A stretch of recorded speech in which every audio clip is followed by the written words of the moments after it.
Okay. If it's okay, Good I think, morning. good morning. I think we'll get started because I know that there's a lot of folks who are really excited to hear you speak on this topic. And I just want to make sure I give Dr. Gruenewald as much time as possible. So welcome to Geriatric Medicine and Palliative Medicine Combined Grand Rounds. This is our last session of this academic year, and I am so very grateful and so honored for Dr. Gruenewald to be presenting today on this very important topic that, like I mentioned at the beginning, I know a lot of us are really interested in hearing about, because I think a lot of us don't feel comfortable or have the knowledge and the educational tools behind how to even introduce this topic and discuss it with our patients. And so I am so grateful, David, that you're here today to teach us about it. And Dr. Gruenewald literally wrote the book on this. So I really just want to make sure that we bring his expertise to the table so that all of us can benefit from the knowledge and wisdom that he's picked up in researching and studying this very important topic. So David, thank you so much for agreeing to do our combined grand rounds today. And without further ado, I'm going to let you further introduce the topic and yourself. Thank you. That was a very kind introduction, and it's great to be here and to see all of you here. Just want to talk a little bit about the subject matter today, and I hope to invite questions. And if you have something that you want to say in the middle, feel free to unmute and ask your question, or I hope someone will help me monitor the chat as well. I'll be monitoring the chat. Okay, wonderful, Yeah. thank you. So I want to start by talking about the coverage. There are a lot of ethical issues that come up, arguments in favor of stopping eating and drinking and that choice near the end of life, and also some arguments that have been made against it.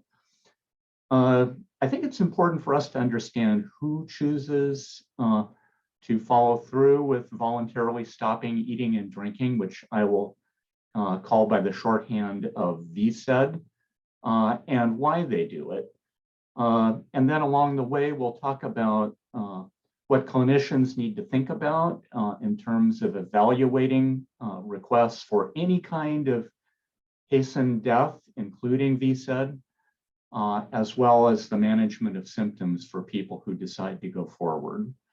And then we'll talk a little bit about two different forms of stop eating and drinking: the voluntary form for the capacitated person, and also the person who is planning for the future, for a future where they might not have capacity to make that choice, and they choose an advance directive that they may hope will help them carry out this wish in the future. So I have two cases, and they are both real cases. I've changed some of the details in this first case for confidentiality reasons, but this is an actual case of a 67-year-old man, and we will say that he had metastatic carcinoma of the gastroesophageal junction, and he underwent esophagectomy a couple of years prior, had some chemotherapy in the interim, but was unable to tolerate the chemotherapy, developed ascites that required repeated taps of the fluid off of his belly, and he's become progressively weakened by this. So a few days prior, he is admitted for aspiration pneumonia, had another tap of the fluid off of his abdomen, and palliative care was consulted for a goals of care conversation. At that time, he told the palliative care consultant that he wants to go home. He doesn't want to be rehospitalized. He wants to stop all life-sustaining treatments. And then he wants to go home to get his affairs in order and then he wants to end his life. So he says this in a way that kind of raises my antenna about what he means by that. So I asked for clarification, and at that time he acknowledges intent to die by suicide and a plan to die by self-inflicted gunshot wound. So this isn't a talk about suicide risk assessment, but it's germane, I think, in that this was one dramatic presentation that ultimately led to a vsat conversation. And in this process, I explored the underlying concerns that led to his plan. And he said, in essence, I'm active. I've been that way all my life. That's how I define quality of life for myself. And now I can't have that anymore. And it just sucks. And right now, I've taken care of everything that I want to in life. I have nothing left to live for. And if death comes soon, it's a blessing. And really, the only thing I like to do anymore is to smoke. I did a depression assessment, which was negative. I assessed him for decision-making capacity, and he's fully capacitated to make medical decisions. So I'm going to set this case aside, and I'll get back to it later, but I want you to think about how you might approach this situation and what you would suggest. What do you have to offer? And keep in mind that within the VA healthcare system, suicide risk prevention is our top priority for veteran healthcare. So that kind of framed this entire conversation that we were having. So now let's talk about the options of last resort, which was a part of the title that I included to this talk. And what do we mean by options of last resort? What we're talking about is when excellent palliative care isn't enough to relieve suffering near the end of life, where do we go then? And so some of the things to think about are we can stop all life-sustaining treatment. And we're talking about for people who have decision-making capacity, they can make that choice. And this is not a controversial issue. You know, people can choose to say, I don't want to be rehospitalized. I want you to stop the chemotherapy. I want you to stop antibiotics, and I want you to stop artificial nutrition and hydration. But sometimes there's nothing to stop. And then people may think about what else is out there on the table. Well, voluntarily stopping eating and drinking, or vsat, is one of those options. And we'll, of course, get deeply into that. Palliative sedation might be an option for people who have just a few days or maybe up to a couple of weeks left to live and who are experiencing severe, intractable symptoms that aren't responding to excellent palliative care. And then in an increasing number of states, 10 at last count, plus the District of Columbia, medical aid in dying is legal in those jurisdictions, but VA medical centers don't participate, and most states do not. So now let's describe vsat. What do we mean? Well, it's a voluntary and deliberate choice that is made by a person who is, generally speaking, near the end of life, who is fully capable of making a decision to hasten death and makes the choice to stop eating and drinking in order to hasten death. And they do this because they either lack other palliative care options that are working, or those options are unacceptable. And just to make a point that sometimes people who near the end of life experiencing a loss of interest in eating and drinking, that is not what we're talking about here. We're talking about a voluntary choice to stop eating and drinking to hasten death. Is this common? It's probably a lot more common than we have recognized. And part of the challenge is that this has been a largely underground, understudied or even unstudied practice for most of the time. And it's only in the last decade or so that more literature is coming online where we understand things like prevalence. And so let's give a little background. Most people who near the end of life, we can manage symptoms and suffering with excellent palliative care and general care. But a subset of those folks continue to suffer, and a subset of those people decide that they want to hasten their death to relieve their suffering. And looking at a survey of cancer care nurses, almost a third had received requests for assistance in hastened death. So Oregon is a location where many of the studies have been done that inform us about how common these practices are and how people think about it and how they do with vsat. And let's talk about medical aid in dying just to kind of frame this conversation a little bit. Medical aid in dying in Oregon in this 20-year period accounted for 0.3% of total deaths. And yet, the vsat experience was nearly twice as common as medical aid in dying. So maybe that gives us a sense, maybe 0.6 of deaths might be due to vsat in Oregon. I'm not saying that Oregon is representative, but it kind of gives us a sense of how common it is. In the Netherlands, we have a couple of population-based studies that estimated a prevalence between 0.4% and 2% of all decedents in the Netherlands. And what I found striking is how commonly family physicians in the Netherlands were involved in vsat. So in that survey, which had a great response rate, nearly half had had experience with vsat, and 9% of family physicians who responded within the last year. My guess is that that's more common than the experience of the average family physician in the United States. So who chooses to die by vsat? Mostly they are older, typically octogenarians or even older.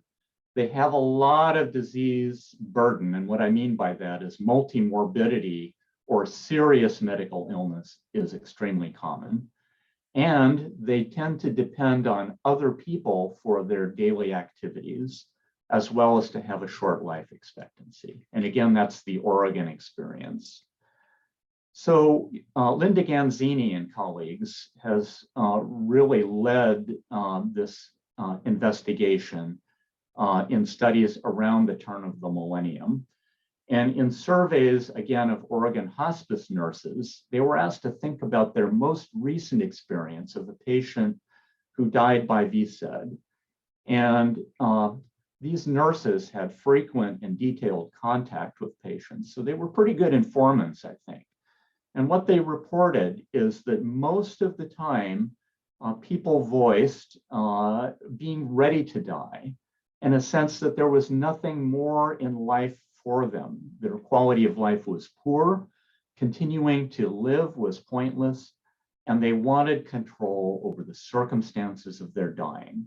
And a lot of times that meant dying at home. Less commonly reported, but still important, were concerns around dignity and independence, not being a burden to their family. Completion of life tasks had already occurred, and just a loss of pleasure in the lives that they now had. The only notable symptom was fatigue, and much less common as an important cause for making this vsat choice were other symptoms. And it's important to note that depression was not that important, or financial burden to other people, not so important, or even lack of social support. So that was a little bit reassuring, seeing that these were not that important as reasons to vsat. Then the ratings of the quality of dying and death for these folks. Again, it was the nurses who were asked to rate. Most of the time, they felt that the quality of dying was not so bad in terms of physical suffering, not much pain, mostly peaceful, and overall a good quality of death most of the time. But there was a subset of people who had bad deaths, quote unquote.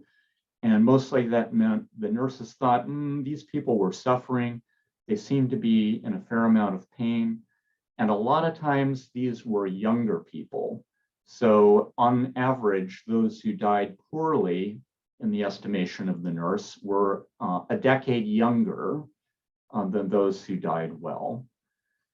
Interestingly, vsat deaths were felt to involve less suffering and greater sense of peacefulness than those who died by medical aid in dying.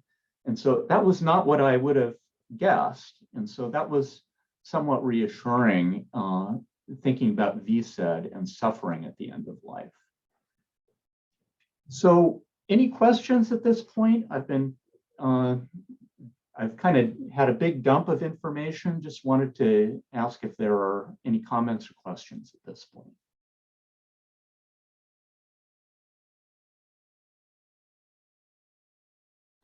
Okay, Deborah, I see a hand raised. I may not be able to see all the hands. Thank you, Doctor. Is there any information, let me lower my hand while it's there. Is there any information about why there's the disparity in the age and what makes for the observation that there may be an easier or better or less suffering death in the geriatric population than the younger population? It's curious to me. Thank you. I can't answer that question with data, but I can speculate. And my speculation is that as we get older, we tend to have more of a sense that my time is limited. And in people who have reached the age of 80 and who have a lot of disease comorbidities and serious illness, these are folks who can no longer ignore the inevitability of death in the foreseeable future. And so that may create some openness to thinking about death in a different way and even to embrace death in some cases. So that would be my hypothesis. So I see Dr. Burtis has mentioned in the chat, in quality of death assessment was delirium mentioned. I don't recall that having been mentioned in the Ganzini studies, but I didn't look at the paper in preparing for this talk, so I can't say that for sure. So I wish I could answer more definitively. Okay, so now I want to talk about the vsat patient experience as now we move into the person who has made that decision and now is undergoing the process. What does it look like?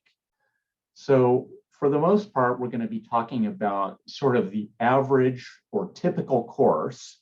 And what we see is that in general, the person who decides to die by vsat needs to understand that it takes a lot of determination to follow through, and that there may be considerable thirst experience that may be challenging.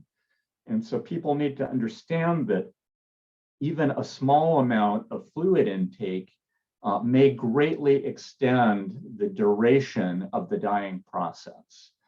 And so preparation and education and full understanding of what's involved is super important. So now let's talk about this in terms of what it looks like in the first few days and then later on. So we're going to kind of divide into early and mid to late phases.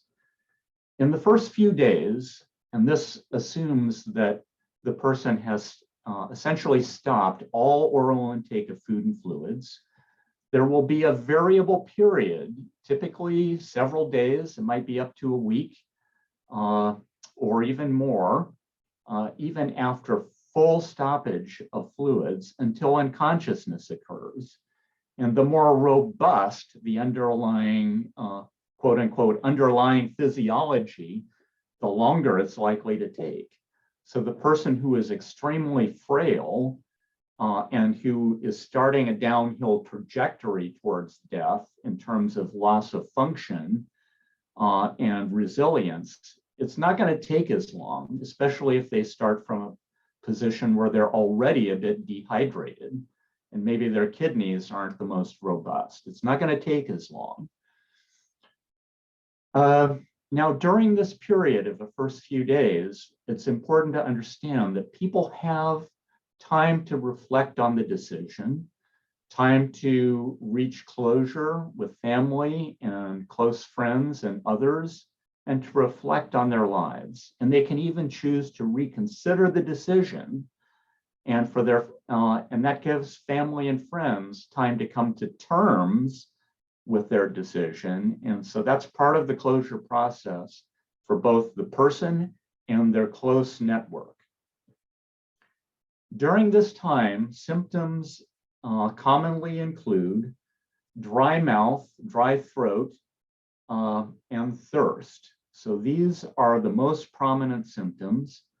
And the best approach is excellent oral care and minimization of fluid intake, including ice chips, although many people wish to take a few ice chips for comfort during this time. But if they take very much of that, even ice chips, it will extend the duration. So we typically use very lightly moistened swabs and xylitol-based products such as Xylamelts would be one common brand name that is used. Hunger is usually not that significant, especially in the data from cancer patients. Typically, it's mild and only a day or two. That may not be the case with everybody, but in cancer patients, the report is that hunger is not a prominent symptom. So I am seeing a comment here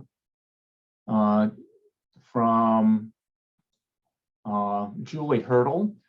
I coordinate DWD requests for Kaiser patients in Washington, a patient in her 90s, multiple comorbidities, respiratory and cardiac, who is retired internist, very eloquent, ups and downs of life.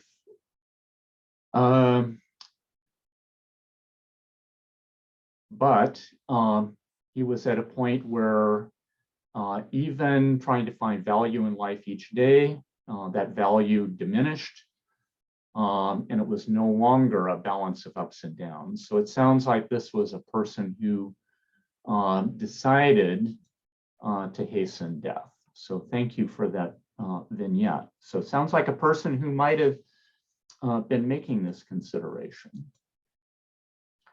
So mid to late phase. So now we're thinking about the thirst. People have been living with that for a while, and it would be common then for people to develop some functional impairment over time that's increasing, and they're going to start to need some help. And if they're dying by vsat at home, they're going to need more and more physical assistance with care. And at some point, their sensorium is going to start to diminish in most cases. And what I mean is they may spend more and more time sleeping, and ultimately that will progress to the point where they become less and less responsive and ultimately lapse into a coma. That's the most common course, but sometimes people develop delirium and confusion along the way, and that may present as non-agitated sedation with confusion, but sometimes it presents with agitation. And when that happens, that can require intensive symptom management. And one thing that's important to do in the preparatory phase is to talk about how that would be handled, and to talk about whether we would use sedating medicines in that situation with the goal of sedating the person to manage the agitation, even to unconsciousness if necessary. So it's good to sort that out in advance, because there can be some logistics involved, especially if we're trying to do that at home. So the Netherlands study, interestingly, found relatively low symptom burden in interviews of family doctors, but I kind of question the data a little bit, since it might have been the nurse or the family member who was best equipped to talk about symptom burden. And unless the doctors were in there a lot, I just wonder whether they are the most reliable reporters. But no symptoms in 4 and 10 patients, and only just over a third of patients reported symptoms in the last 3 days of life. So interesting. How long do these folks survive? Well, in the Oregon study, a median of 10 days, but a wide tail on either side of 10 days. So 7 in 10 of these folks died within 15 days, but that means 29% are surviving for longer.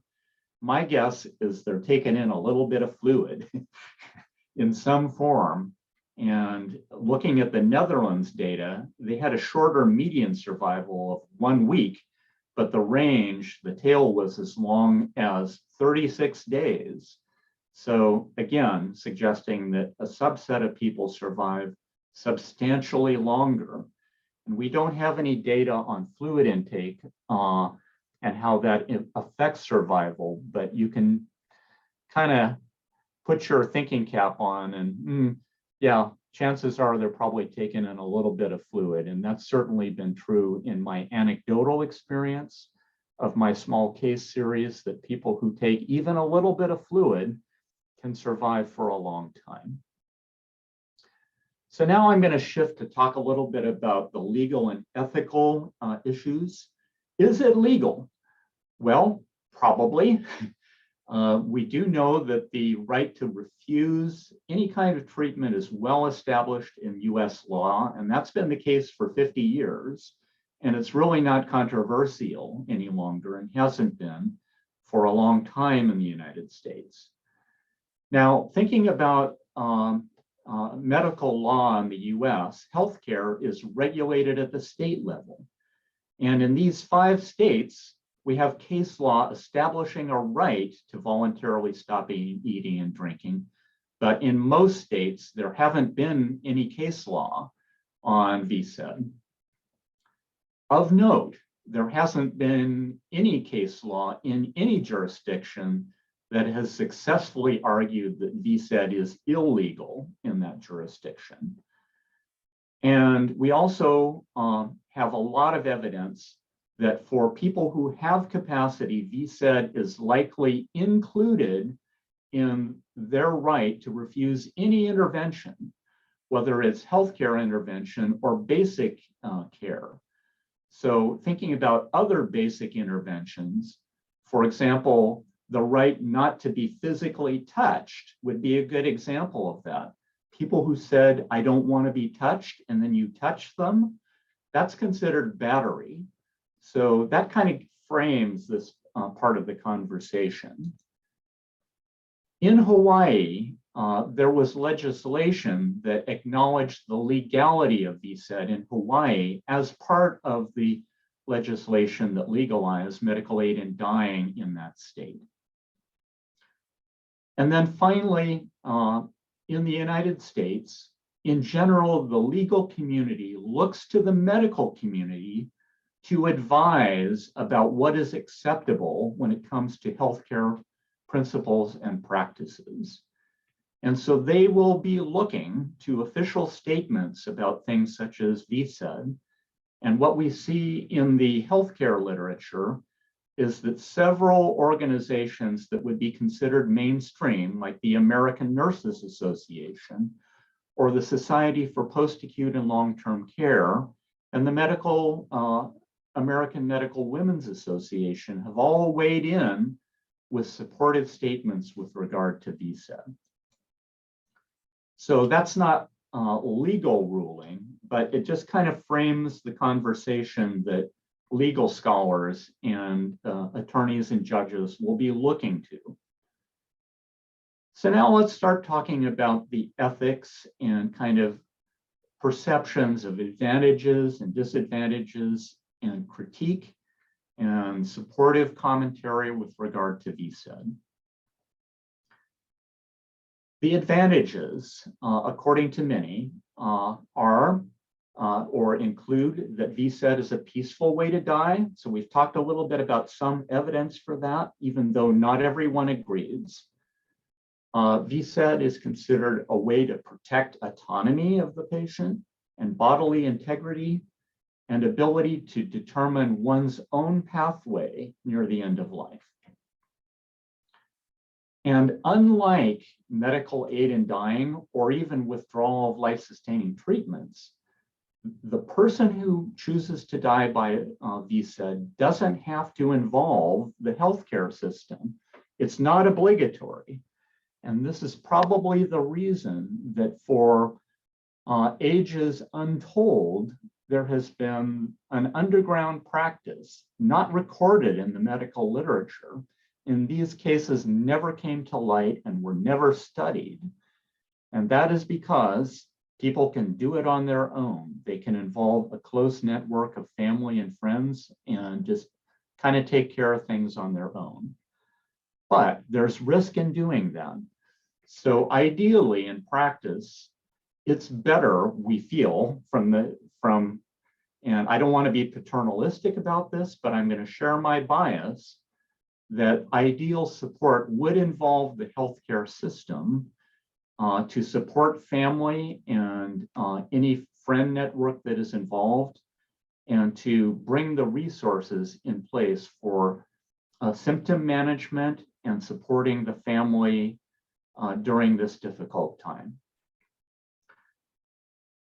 Now, another advantage is that there are fewer barriers to accessing vsat, and this is part of the autonomy question as well. So it's available in states where medical aid in dying is illegal, and you don't have to have a life-sustaining treatment that can be discontinued in order to make this decision. Now let's look at the flip side. Some commentators have said that any kind of hastened death by a patient that is intentional is a form of suicide. And if we as clinicians participate, then we are complicit. There's also been the claim that the vsat death is not as peaceful as portrayed. And then additionally, that if we acknowledge vsat as a legitimate option, that in a way we are devaluing the lives of people who are disabled, in some way suggesting those lives are less valuable or are even expendable.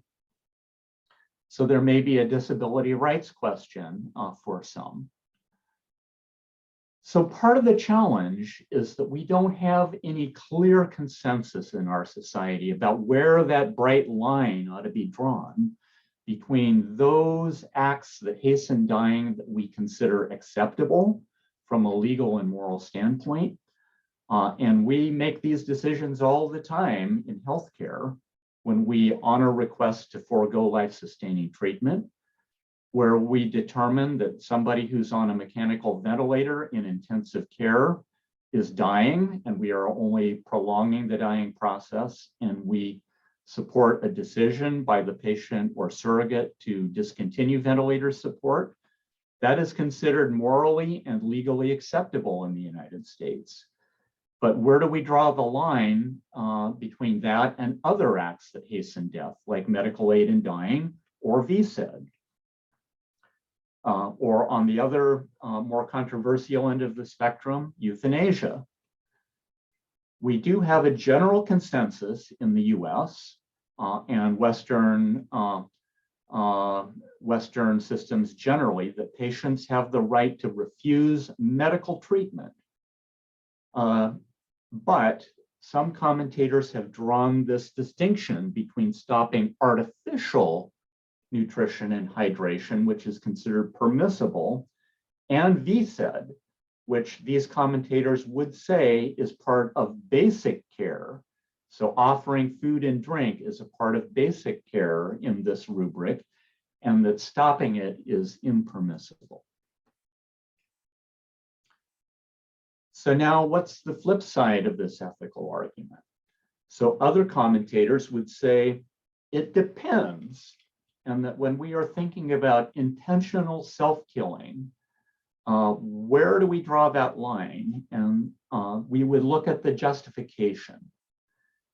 And one of the people that I really admire in this conversation has come up with a way that helped me to understand this. If we have a conversation with the person and we do our best to understand the meaning that they assign to the choice to die by vsat or to choose hastened death in general, do they view this as the system has abandoned me and I feel despair and I'm hopeless?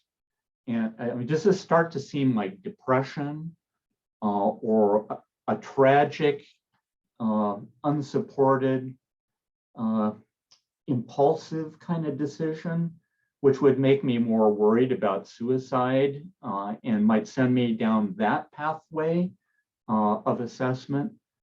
Or is this a person who has made a carefully considered decision, who says, I have been living this way for some time. I appreciate everything you have done to try and make life better for me. I've done everything you asked me to do. And my family and friends have also done everything, and yet I still suffer. And so thank you very much, but I still want to do this. And this is consistent with the way I have lived my life and my values today. And so for that person, it seems more like a carefully considered decision to end of unavoidable, intolerable suffering as they near death. So that's a part of my assessment, and really is imperative that I kind of go through this process of discernment with the person so that we are all on the same page and we have done our due diligence to look for, have we done everything possible and reasonable to remediate potential causes of suffering?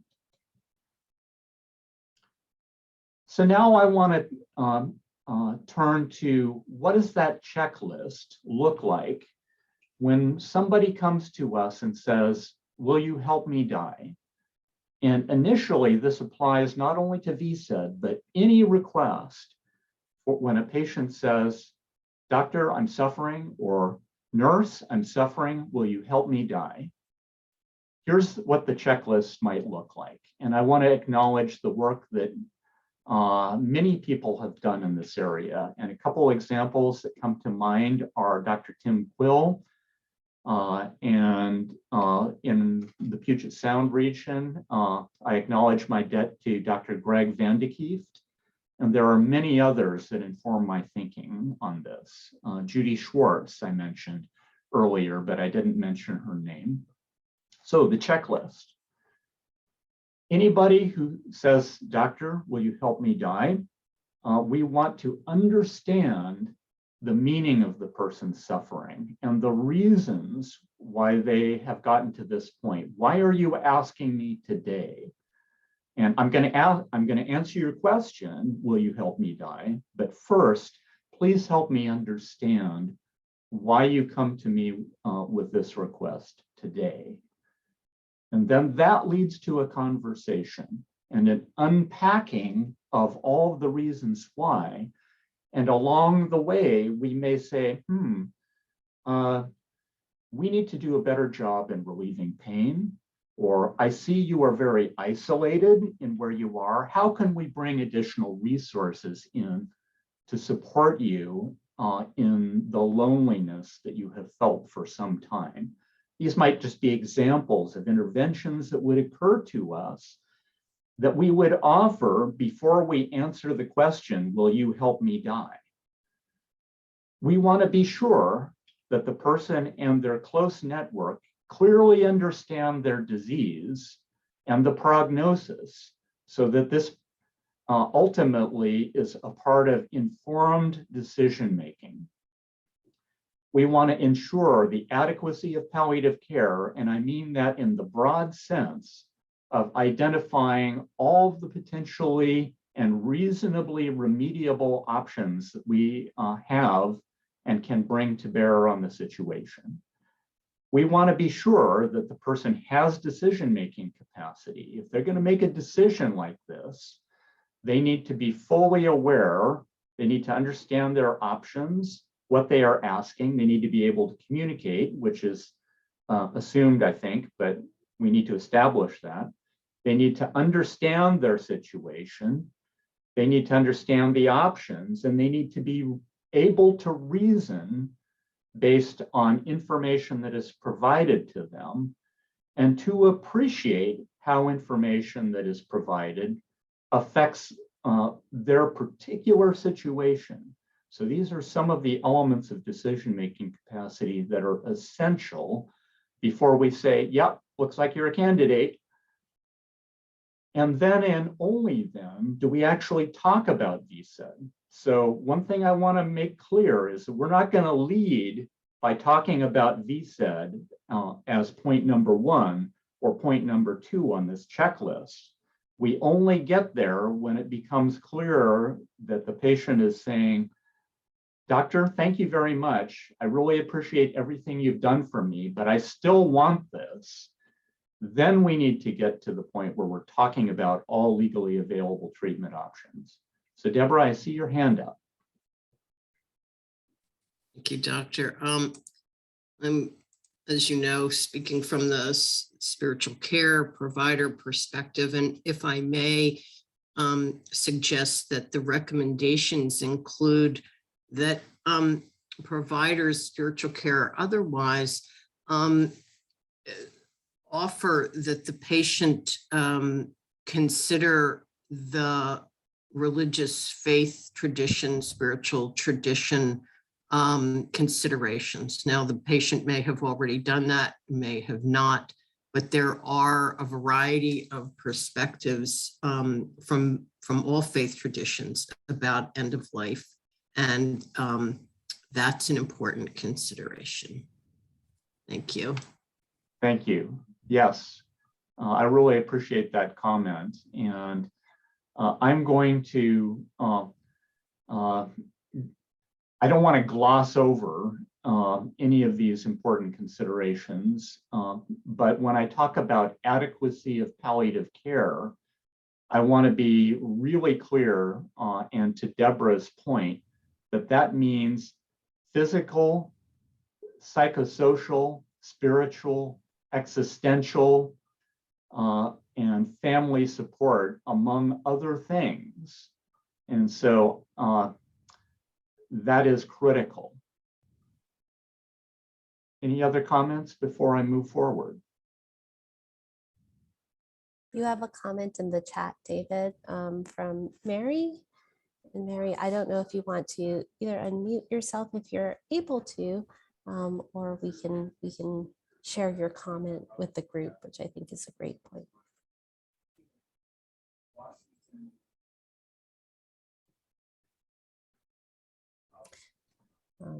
Mary might not be in a place where she can unmute herself, so I'm just going to read that she's sharing that she's learning so much from this presentation. So thank you, David. And as a chaplain in a Catholic institution, I am struggling to wrap my head around what my role would be around having this conversation. I have partnered with a woman who chose death with dignity, so I do have some experience, but this feels very different in that there are not as many ethical, quote, checkpoints that there are with death with dignity. Thank you for that comment. I would say you're right. There are fewer barriers, and it really involves due diligence when we get to this point where somebody says, I want to hasten my death, doctor, will you help me? So there is no legal structure as there is for medical aid in dying And that is part of the reason that people choose this, is they want something that they can control. And they don't have to come back and see a doctor for a second opinion and to have a 15-day waiting period or any of those things. So those are barriers or checkpoints that have been set up within the medical aid in dying process. What I would say is that people don't have to interface at all with the healthcare system in order to do this. And so part of doing our due diligence is that we ourselves will set up our own checkpoints. And so part of what I'm hoping to do in putting forth practice recommendations is to identify some basic checkpoints. And if you have access to MedHub, one of the things that I have done is to put in my article that provided a checklist for people who practice in long-term care settings. And it is just one way for patients and families, for administrators, for clinicians, and for frontline providers to think through their responsibilities when they are going to do this or are contemplating doing this. And that is my attempt to set up ethical checkpoints and practical considerations, which are equally important. So there hasn't been a structure. And so part of this work is to set up what we think is best practice. And so this is a work in progress, and I don't set myself up as the final arbiter of best practice, but merely to say these are some approaches that might be worth incorporating. So I'm going to move forward. So just the final point on this slide is obtain a second opinion, especially if the person has a long time left to live, or if there is some controversy or lack of consensus in the picture. So now, more practice recommendations. For clinicians, not everybody is going to be comfortable facilitating or supporting this process from start to finish. But when we encounter somebody who wants this, it's important that we not bring our own judgments about morality to bear on the person's individual decision. And at the same time, to do a little bit of self-reflection. And if we ourselves don't feel that we can participate, find somebody, ideally early on, that we trust to support the person in the process who would be comfortable advising and supporting the person who makes this request. Then support and access, supporting family and friends and other people who are part of that informal support structure, and providing the formal service access so that we are supporting the clinical caregivers who are going to be providing this support. It might be home hospice, it might be a palliative care consultation team. Just kind of putting that team together is what I'm saying. Then as we move closer to the process, providing education for the person and for their family support network and for any professional caregivers who will be involved.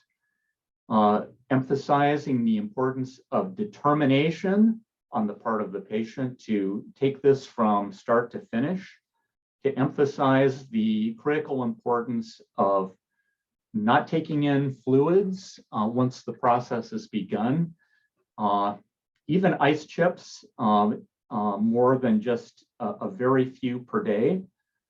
Otherwise, it will greatly extend the process potentially. Now, there's anecdotal evidence that if a person stops eating before stopping fluids, it may be more comfortable to undertake this process from start to finish. And this is anecdotal, and so there really hasn't been a test of this, but especially for somebody who might be more robust, it might be worth considering stopping food initially to essentially tap into that resilience a bit before you undertake the process of stopping fluids. It's important for family to understand that patients can change their minds during that first few days. And if that happens, it's essential that the patient be supported in that decision to resume eating and drinking. It can be then reconsidered later on if the patient decides, well, I'm ready to try it again. But they need to honor the decision of the capacitated patient in any case.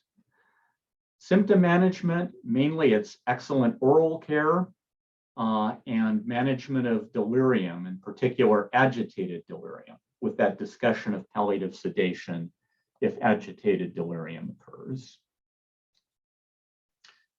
So now let's talk about case number 1, and then I want to move quickly through the next case and a discussion of stopping eating and drinking in the incapacitated patient. So this patient, palliative sedation was not indicated because of the longer prognosis. vsat was discussed ultimately as the one option that gave this veteran control, because we were not going to be able to allow this person to leave the VA hospital given his intent to die by gunshot wound. So we worked in an interdisciplinary way to find practical ways to meet his needs, to improve his quality of life, and ultimately there was agreement to vsat in the community living center with hospice support. So dry mouth was the main symptom early on. He got morphine for pain, a little bit of lorazepam for anxiety. And after a week of this, he developed a bit of restlessness, not full-blown agitated delirium, but he did fall more than once out of bed. So he was switched to an opioid that was hoped to be less deliriogenic. He was given as needed IV haloperidol and did pretty well for the next week and ultimately died peacefully at day 16. Moving quickly on, the next case of Ms. G, an 89-year-old woman, retired nurse, 2-year history of memory impairment with amnestic mild cognitive impairment. And she had a long history of not wanting life-sustaining treatment at the end of life, including dementia. And she was pretty distressed about losing her memory and increasingly some losses of function. And she began to consider hastening death by vsat or some other unspecified means that she hadn't really thought about. So I'm going to see if I see Elizabeth has made a comment, and so I'd like to move quickly through this case so we get through the material, and I hope you'll bear with me. So she was not depressed on medical evaluation. She was capacitated. She was able to describe her values and her reasons for vsat, and it hung together as that kind of makes sense based on your values. In a family meeting, it seemed that her main worry was burdening her family, and her family chimed in to say, Mom, you're actually a wonderful blessing to us. We love the way you contribute to us. We want to walk this journey with you. And you have made amazing plans for the end of your life. And would you allow us to care for you during this time and just allow yourself to live until you die? She was grumpy about it initially, but she did accede to the family's request and she did have a number of good years before her eventual death. She did complete a dementia directive. And this is my mother's story. And for those of you who are interested, I published a piece about the end of her life in JAMA last September, and the reference is here.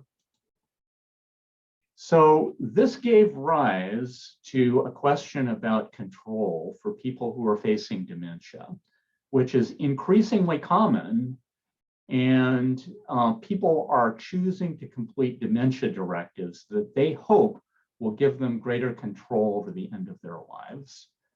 And medical aid in dying is not available for these folks.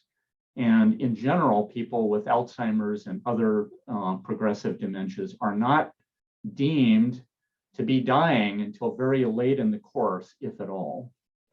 And sometimes people will choose vsat while they're still able to navigate this journey on their own, but they run the risk of sacrificing those quality years that my mother ultimately enjoyed. So what do these directives look like? They're probably legal in many jurisdictions, and there have been some persuasive arguments for this based on the rights of the capacitated person and the person who loses capacity, not giving over their rights to refuse life-sustaining treatments of any kind, and to be able to designate a surrogate to speak for them. So if people choose these directives, one of the traps and pitfalls that dementia directives must address is to be very clear in the directive about oral nutrition and hydration, and not just be vague about what kind of nutrition and hydration is being referred to. The choice of a proxy decision maker is critical. Can they actually represent the incapacitated person in this choice? And what trigger would actually trigger the implementation of the directive? And what are we talking about? Are we talking about when these triggers are met, would we transition to comfort feeding only, which is actually not that controversial in geriatric medicine for the last decade? Or are we talking about the more controversial full withholding of oral nutrition and hydration? So that is a crucial point. In any event, it's really good for a person to create a video talking about the explicit wish to stop oral nutrition and hydration when a given milestone is met, and to describe the reasons why. Two dementia directives worth noting are the End of Life Washington Directive and the End of Life Choices New York Directive. And these differ in one critical way, and it's the New York Directive that offers the option for full cessation of oral nutrition and hydration when a trigger is met. And for the person to say, I don't care what anybody else thinks, this is what I want. So even if you think that I'm having a good quality of life, I still want this. To my knowledge, that's the only directive that has really been that explicit. So we're almost at time. I just want to see if there are any other comments.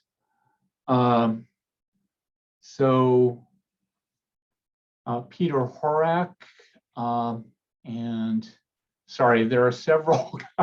I wish I had time for all of these. Annie, do you want to?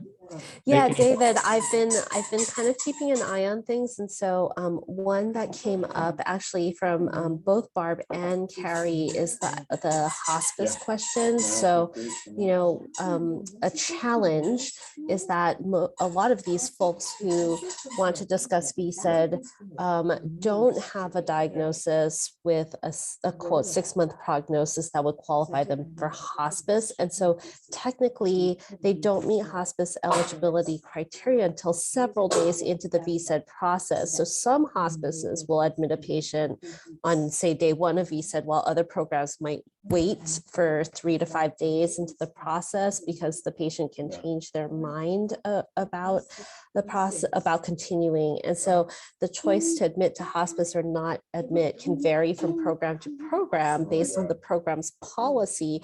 So I think this leads to a lot of the comfort level is different between institution to institution, and I suspect clinician to clinician. And so it just makes it really challenging, right, for hospice to be involved and help some of these people.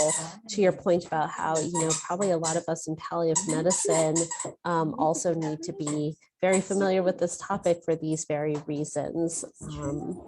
And then folks are asking for links to your wonderful articles, which Dr. Carpenter is graciously providing. So I don't know if you're able to kind of speak a little to the hospice question. Sure. A little bit of planning goes a long way. So finding out who your hospice partners are, whether you have a choice of hospices and how they might respond before you actually begin the process. Then you kind of know what you're going to be dealing with. And it might be good to have a palliative care person to support you in navigating that. But if you have a hospice that is willing to support you from the get-go, then that's fantastic. But not everybody has that option, unfortunately. That makes sense.